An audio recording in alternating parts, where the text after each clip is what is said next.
The Kansas Attorney General is asking the DOJ to investigate Energy Foundation China. Joining us now to discuss this is Michael Lucci, founder and CEO of State Armor.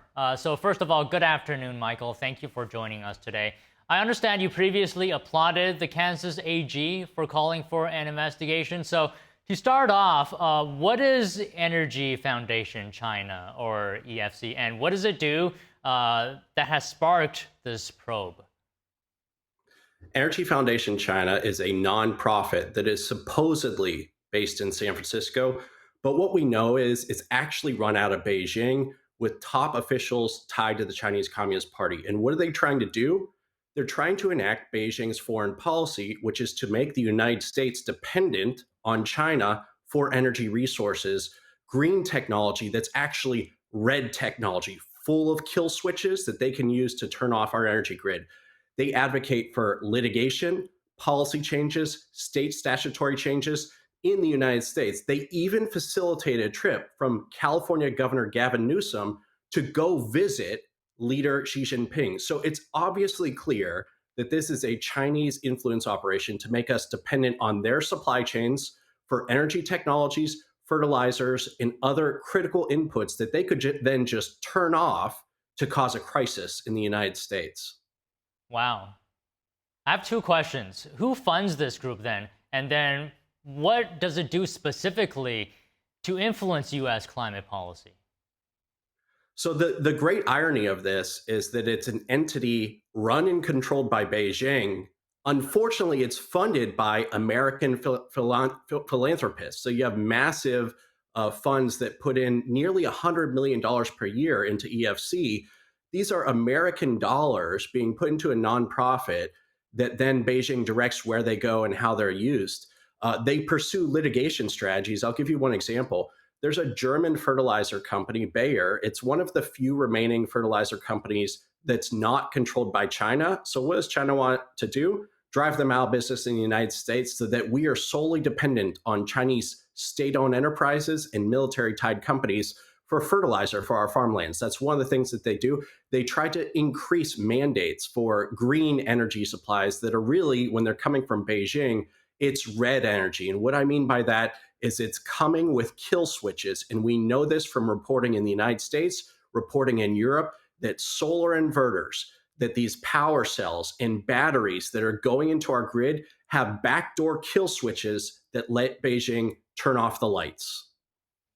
Okay, well, we'll get deeper into that point later, but I also want to know, is Energy Foundation China operating outside of legal bounds, or is it finding gaps in legal loopholes to operate in?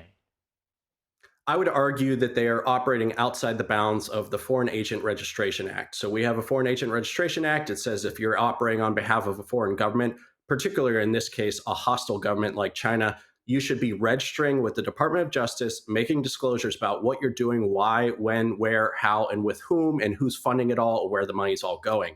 That has not happened. They have not registered as a foreign agent, even though, in my opinion, they're very much operating as a foreign agent of Beijing. So that's one way that they are operating outside of what law that I think could be enforced upon them. But generally speaking, this is one of the ways that China exploits our open system is they create nonprofits, they facilitate, they control nonprofits in the United States. EFC is not the only one. So they find these cracks and seams in our system, and they use these tools to register a vote in our democracy on behalf of communist China. And so we have to crack down. We have to be clear about where the money's coming from, who's controlling the entity. And if it's a foreign agent, it needs to register and disclose as such. Okay, so you mentioned earlier red tech and kill switches, right? So paint us a picture in the real world. If the US is dependent on these technologies from China, what could happen in a real world scenario? Well, let's talk about what our federal leaders, from the previous FBI director, Chris Wray, to the current Kash Patel, and all across the board of national security have talked about China wanting to do, which is install malware on our critical infrastructure so that they could shut it down. They're talking about water infrastructure, telecommunications, airports, electric grid, all these sorts of things. So that would be a remote cyber attack. If we're letting them put the hardware and software into our grid, we're just making it all that much easier for them to launch an attack against the United States. And again, federal leaders are saying China is preparing to do this right now. They've been preparing and pre-positioning for years to be able to attack us in the event that they launch a war. They want the ability to turn off critical infrastructure here so that we fall into chaos, we fall into a panic. It's utterly foolish for us to facilitate that by putting their technologies, which are riddled with backdoors, into our own systems. They should all be ripped out like we're ripping out Huawei. We should be ripping out all of their red tech from our energy grid. They will use it against us. Like today, they are using our dependence on rare earth elements against us to crush our defense companies and other high tech industries. Okay, on that note, how dependent is the US right now, currently, on China on energy related products or tech? On energy related products, we are, say, less dependent than the Europeans, but we are quite dependent. When you look at the states that have adopted these green mandates, like California, they have tons of these Chinese solar inverters, Chinese batteries spread throughout their grid. We're just now finding out where they are and the kill switches that are involved in them. So we are dependent enough that it's a national security crisis.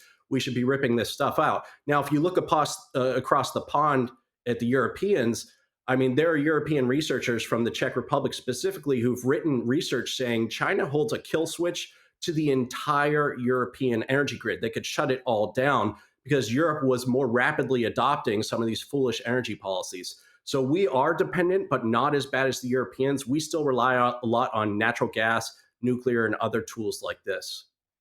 What measures can we do that can be put up to prevent this from keep happening?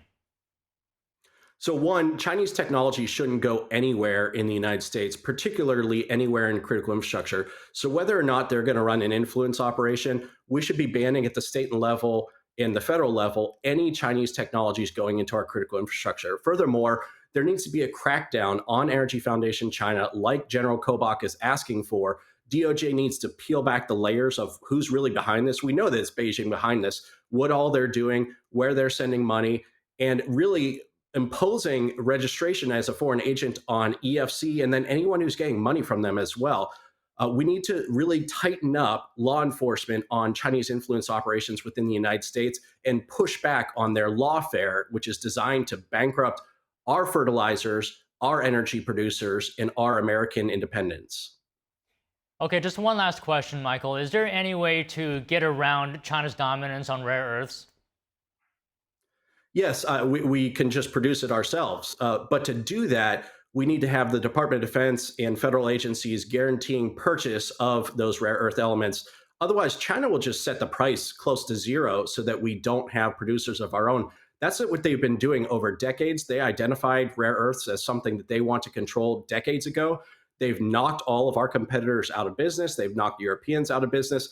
We need to just separate from that market and not let them undercut price here because they do sell below the cost of production just to make sure we don't have productive capacity so that they could do what they're doing right now, which is turn off a lot of our military suppliers, turn off a lot of our technology suppliers by turning off the flow of rare earth elements. Okay, Michael, this is a very important topic. Thank you for shedding a light on it. It's a pleasure to speak to you. Thank you.